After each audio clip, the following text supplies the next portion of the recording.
আপনি কি কখনো ভেবেছেন পাপ আসলে কোথায় জন্মায়, কাজে নাকি মনে? মানুষ সাধারণত বাহ্য আচরণ দেখে বিচার করে। কে কি খেলো, কে কি করলো, কে কত অর্থ উপার্জন করলো, কে সংসারে কত ভোগ করলো, এসব দেখে আমরা দ্রুত সিদ্ধান্তে পৌঁছে যাই। কিন্তু ঋষিরা, গীতা, উপনিষদ এবং মহান সাধকেরা এক গভীর সত্য বলেছেন। বাহ্য কাজ সবসময় আসল বিচার নয়, আসল কেন্দ্র হলো মন। কারণ একই কাজ একজনকে বেঁধে ফেলে আর একজনকে বাঁধে না। একই সংসার একজনের কারাগার আর একজনের শিক্ষাক্ষেত্র, সাধন ক্ষেত্র। একই সম্পদ একজনের পতন আর একজনের সেবার উপকরণ। পার্থক্যটা তাহলে কোথায় হচ্ছে? যেটা 90% মানুষই বুঝতে চান না। পার্থক্য হয় মনোভাব, আসক্তি, চেতনা ও অন্তরের অবস্থায়। স্বামী নিগমানন্দ পরমহংস এই সত্যকে অত্যন্ত শক্তভাবে প্রকাশ করেছেন। তিনি আমাদেরকে মনে করিয়েছেন মনই মনুষ্যের বন্ধন ও মোক্ষের কারণ। মন এব মনুষ্যানাং কারণং বন্ধ মোক্ষয়ঃ।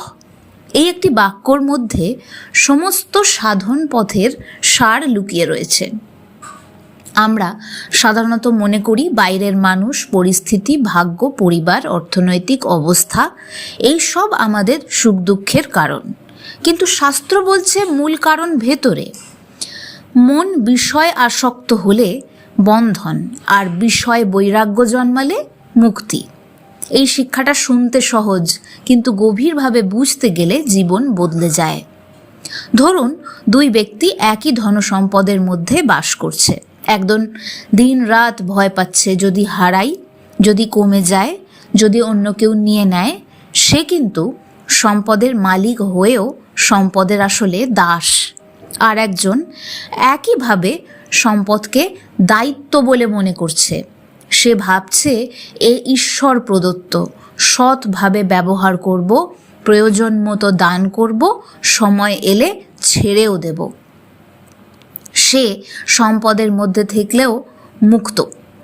বাইরের জিনিস এক, ভেতরের অবস্থান আলাদা। গীতায় শ্রীকৃষ্ণ অর্জুনকে বলেছিলেন, কর্ম করো কিন্তু আসক্ত হয়েও না, ফলের অধিকার তোমার নয়। এই বাণী কেবল কর্মনীতির শিক্ষা নয়, এটা মনকে মুক্ত রাখার বিজ্ঞান। কারণ কাজ মানুষকে বেঁধে ফেলে না।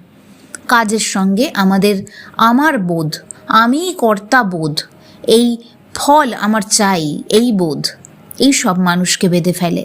যখন মানুষ ফলের সঙ্গে নিজেকে জড়িয়ে ফেলে, তখন সফল হলে আসে অহংকার, ব্যর্থ হলে আসে হতাশা। কিন্তু যখন কাজ উপাসনা হয়ে ওঠে, তখন কর্মই মুক্তির পথ হয়ে যায়। স্বামী নিগমানন্দের আরেকটি অসাধারণ দিক হলো, তিনি বিষয়টিকে পুরোপুরি অস্বীকার করেননি, কিন্তু আসক্তিকে অস্বীকার করেছেন। তিনি বলেন, সৎ পথে থেকে অর্থ উপার্জন করুন, কিন্তু ব্যাকুলতা প্রকাশ করবেন না। এই কথাটা আজকের যুগে অত্যন্ত প্রয়োজনীয়। কারণ আজ অনেকেই ভাবে আধ্যাত্মিকতা মানে অর্থ ত্যাগ, সংসার ত্যাগ, দায়িত্ব ত্যাগ। কিন্তু প্রকৃত শিক্ষা হলো অর্থ থাকুক, কিন্তু অর্থ যেন হৃদয়ে বসে না যায়। ঘর থাকুক, কিন্তু ঘর যেন অহংকার না হয়। সম্পর্ক থাকুক, কিন্তু অধিকার বোধ যেন ভালোবাসাকে বিষাক্ত না করে। উপনিষদে বলা হয়েছে, এই জগৎ অনিত্য, পরিবর্তনশীল, ধারক নয়, চিরন্তন আশ্রয় কেবল আত্মা। মানুষ যখন অনিত্য জিনিসকে নিত্য মনে করে, তখনই দুঃখ শুরু হয়। আমরা বাড়িকে স্থায়ী ভাবি, সম্পর্ককে স্থায়ী ভাবি, শরীরকে স্থায়ী ভাবি, অবস্থানকে স্থায়ী ভাবি। তারপর যখন সময় এগুলোকে বদলে দেয়, আমরা ভেঙে পড়ি। কিন্তু যদি আগে থেকেই বুঝে নিই সবই অস্থায়ী অতিথি, তবে ব্যবহার করব, ভালোবাসবো, যত্ন নেব, কিন্তু আঁকড়ে ধরব না। কারণ এগুলি আঁকড়ে ধরার জিনিসই নয়। স্বামী নিগমানন্দ অত্যন্ত শক্তিশালী একটা উপমা দিয়েছিলেন। আমরা ভগবানের ভৃত্য মাত্র, এই সংসারের দ্রব্য আমরা কিছুদিনের প্রহরী। ভৃত্য যেমন প্রভুর ঘর রক্ষা করে, যত্ন করে, কিন্তু জানে এগুলো তার নয়, তেমনও মানুষেরই এই মনোভাব হওয়া উচিত। এই দৃষ্টিভঙ্গি যদি সত্যি জন্মায় তাহলে জীবনের অনেক দুঃখ সরে যায়, কারণ অধিকাংশ দুঃখই তো আসে হারানোর ভয় থেকে, আর ভয় আসে মালিকানার মায়া থেকে।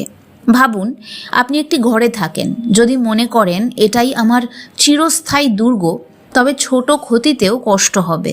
কিন্তু যদি জানেন আমি কিছুদিনের অতিথি, যত্ন নেব, কৃতজ্ঞ থাকব, সময় এলে ছেড়ে দেব, তবে মন কিন্তু অনেকটা হালকা থাকবে। এটাই বৈরাগ্য।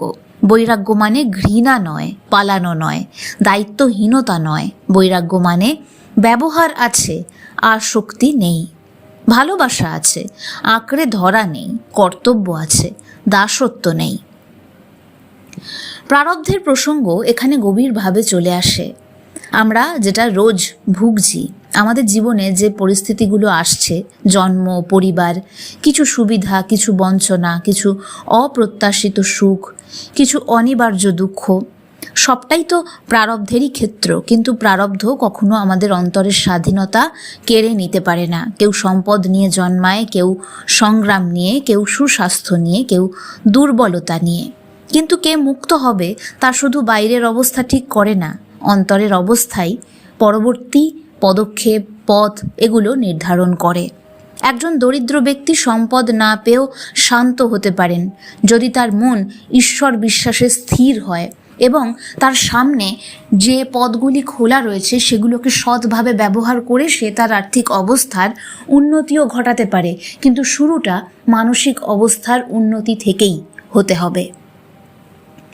আর একজন ধনী ব্যক্তি সব পেয়েও দগ্ধ হতে পারেন, কারণ তার মনে ভয়, হিংসা, তুলনা, আসক্তি ভরে রয়েছে। তাই প্রারব্ধ পরিস্থিতি দেয়, কিন্তু মন সেই পরিস্থিতির অর্থ নির্ধারণ করতে পারে, সেই পরিস্থিতি থেকে মুক্তির পথও দেখিয়ে দিতে পারে। এই কারণেই নাম স্মরণ এত বড় পথ। যখন মন বারবার বিষয়ের দিকে ছুটে যায়, নাম তাকে ঈশ্বরের দিকে আনে। যখন মন বলে আমার বাড়ি, আমার টাকা, আমার লোক, আমার সাফল্য, নাম মনে করিয়ে দেয় সব তার, তুমি সেবক। যদি ভয় আসে, যদি হারিয়ে ফেলি, নাম বলে যিনি দিয়েছেন তিনিই রক্ষা করবেন। যখন শোক আসে, মনে হয় যে কেন চলে গেল, নাম বলে যা এসেছে তার সময় মতো গেছে, যার শুরু আছে তার শেষও আছে। চিরন্তন সত্তা একমাত্র শাশ্বত, তা কখনো যায় না। আর সেই সত্তা আপনার আমার মধ্যে সদা বিচরণশীল, সব সময় রয়েছে। অনেকে জিজ্ঞাসা করেন সংসারে থেকে কি সত্যি মুক্তি সম্ভব?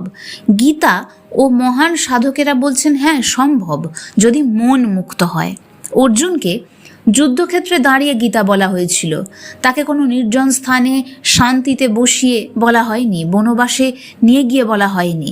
এর অর্থ সংসারের মাঝেই জাগরণ সম্ভব এবং সেইখানেই জাগরণের পথ আমাদের তৈরি করতে হবে। বাজারে, অফিসে, পরিবারে, দায়িত্বের মধ্যে থেকেও অন্তরে স্থির হওয়া যায়। বাহ্য জীবন সবসময় বদলাতে নাও পারে, কিন্তু অন্তর্জীবন বদলাতে পারে। কিন্তু এই অন্তর্জীবনের বদলে যাওয়াই আপনার সামনের পথটাও বদলে দিতে সক্ষম হতেই পারে। বাস্তব প্রয়োগ কিভাবে করব? এইখানেই আমরা এড়িয়ে যাই। আমরা সব শুনি কিন্তু প্রয়োগ করতে পারি না, প্রয়োগ করতে চাই না। আমি বলবো আজ থেকেই মনস্থির করুন এবং এই প্রত্যেকটি অভ্যেস ধীরে ধীরে নিজের জীবনের সাথে জড়িয়ে ফেলুন। দেখুন পরিবর্তন আসবেই আপনার অন্তর্জগতে। প্রথমত, প্রত্যেক দিন সকালে উঠেই মনে করুন আজ যা কিছু পাবো ব্যবহার করব, কিন্তু কোনোটাই চিরস্থায়ী নয়। এই ভাবনা অহংকার কমিয়ে দেবে। দ্বিতীয়ত, নিজের ঘর, অর্থ, সম্পর্ককে আশীর্বাদ মনে করুন, কৃতজ্ঞ হন তার প্রতি, অধিকার নয়।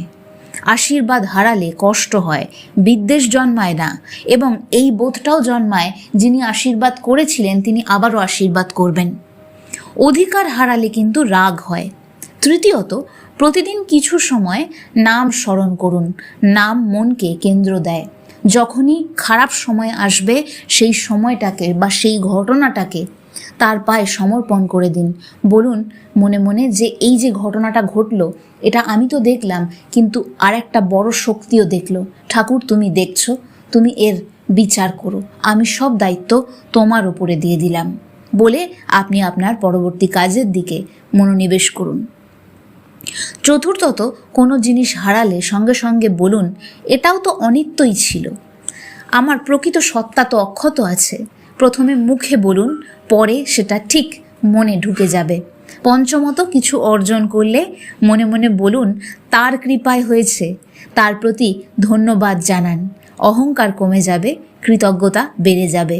ধরুন ব্যবসায় ক্ষতি হলো, সাধারণ মন বলবে সব শেষ, কিন্তু স্বাস্থ্যসম্মত মন বলবে এটা একটা অধ্যায়, আমি শিখব, আবার কাজ করব, কিন্তু নিজের সত্তাকে ক্ষতির সঙ্গে এক করব না। ক্ষতিটা সামনে ঘটে যাওয়া একটা ঘটনা, আমি তো চিরন্তন সত্য, সেই আত্মা। ধরুন সম্পর্কে আঘাত পেলেন, সাধারণ মন বলবে আমি ভেঙে পড়লাম, জাগ্রত মন বলবে কষ্ট আছে, কিন্তু ওই কষ্টটা আমি নই, ওই কষ্টটার আমি দর্শক। দেখি সামনে আমার কোন পথ খোলা রয়েছে, যাতে আমি এই পরিস্থিতিটাকে আস্তে আস্তে বদলাতে পারি। আমি এই অভিজ্ঞতা থেকে আরও গভীর হব, আরও শিখব, আমার সামনের সময়কে আরও সুন্দর করে তুলব। স্বামী নিগমানন্দ সতর্ক করে দিয়েছেন, আসক্তি বাড়লে মৃত্যুর পরও মন ঘুরে বেড়াতে পারে। এই কথার গভীর মনস্তাত্ত্বিক অর্থ আছে। যা আমরা ছাড়তে পারি না তা আমাদের ছেড়ে দেয় না। জীবিত অবস্থাতেই মানুষ প্রেতের মতো ঘুরে বেড়ায়।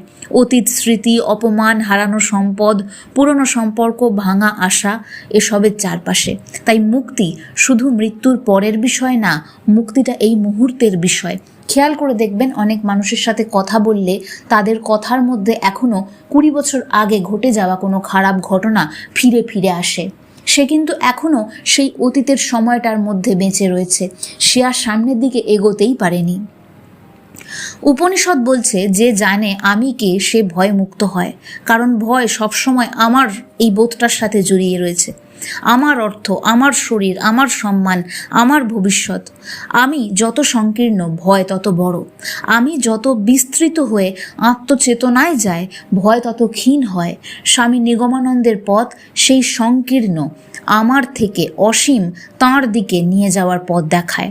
একটা গভীর সত্য মনে রাখুন, ত্যাগ সবসময় জিনিস ছেড়ে দেয়া নয়, ত্যাগ অনেক সময় ভুল পরিচয় ছেড়ে দেয়া। আপনি শুধু মালিক নন, আপনি সেবকও। আপনি শুধু ভোগী নন, আপনি সাধকও। আপনি শুধু শরীর নন, আপনি চৈতন্য। আপনি শুধু ভাগ্যের শিকড় নন, আপনি ঈশ্বরের সন্তানও। আজ থেকে একটা ছোট্ট সাধনা শুরু করা যায়। কোনো জিনিস হাতে নিলে মনে করুন কিছুদিনের জন্য আমার কাছে রাখা রয়েছে। কারোর সঙ্গে কথা বললে মনে মনে বলুন, এই সম্পর্কটা ঈশ্বর প্রদত্ত, যত্ন নেব, কিন্তু আঁকড়ে ধরব না। আয় হলে বলুন সব তার কৃপা, ক্ষতি হলে বলুন তিনি কিছু একটা শেখাচ্ছেন, এর মধ্যে দিয়ে সামনের পথ আরও সুন্দর হতে চলেছে। একাকিত্ব এলে তাকে স্মরণ করুন, ভয় এলে নিঃশ্বাসের দিকে লক্ষ্য করুন, বিভ্রান্তি এলে গীতার একটি শ্লোক স্মরণ করুন। আরেকটি অনুশীলন, দিনে একবার নিজের ঘরে দাঁড়িয়ে চারপাশের জিনিস দেখে বলুন, এসব কিছু দিনের জন্য আছে, একদিন রেখে চলে যেতে হবে। এই ভাবনা বিষণ্ণতার জন্য নয়, এটা মুক্তির জন্য। কারণ যখন মানুষ ছাড়ার সত্য বুঝে যায়, তখনই সে আসল ভালোবাসতে শেখে, কৃতজ্ঞ হতেও শেখে, অহংকার ছাড়তেও শেখে। জীবনের বড় ট্র্যাজেডি হলো মানুষ সব কিছু জমানোর চেষ্টা করতে করতে নিজেকেই হারিয়ে ফেলে। আর বড় জাগরণ হলো মানুষ যখন নিজেকে খুঁজে পায়, তখন সে বাইরের জিনিসগুলোকে সঠিক জায়গায় সঠিকভাবে রাখার ক্ষমতাও পায়। গীতা, উপনিষদ, স্বামী নিগমানন্দ পরমহংস, সবাই এনারা আমাদেরকে সেই ভারসাম্য শেখাচ্ছেন। সংসারকে ঘৃণা করো না, কিন্তু পূজা করো না। ধনকে ভয় করো না, কিন্তু দাসও হয়েও না। সম্পর্ককে ত্যাগ করো না, কিন্তু শৃঙ্খল বানিয়ে দিও না। কর্ম থেকে পালিও না, কিন্তু কর্তার অহংকার রেখো না। নাম ভুলে যেও না, তাহলেই পথ হারাবে না। শেষে মনে রাখুন, বন্ধন বাইরে নেই, মনেই আছে। মুক্তিও বাইরে নেই, মনেই আছে। যে মন বিষয়াসক্ত সে প্রাসাদেও বন্দী, যে মন ঈশ্বরাসক্ত সে সংসারেও মুক্ত। আর যদি সত্যি শান্তি চান, তবে শুধু জিনিস বদলানোর চেষ্টা করবেন না, দৃষ্টিভঙ্গি বদলান। শুধু ভোগ বাড়ানোর চেষ্টা করবেন না, আসক্তি কমান। শুধু ভবিষ্যৎ গড়বেন না, অন্তর গড়ে তুলবেন। শুধু নিজের বলবেন না, সব তাঁর বলে মানুন। যেখানে আমার বোধ কমে যায় সেখানে ভয় কমে যায়, যেখানে ভয় কমে যায় সেখানে শান্তি আসে, যেখানে শান্তি আসে সেখানে জ্ঞান জাগে, আর যেখানে জ্ঞান জাগে সেখানেই মানুষ বুঝতে পারে সে কিছুদিনের প্রহরী কিন্তু চিরন্তনের সন্তান।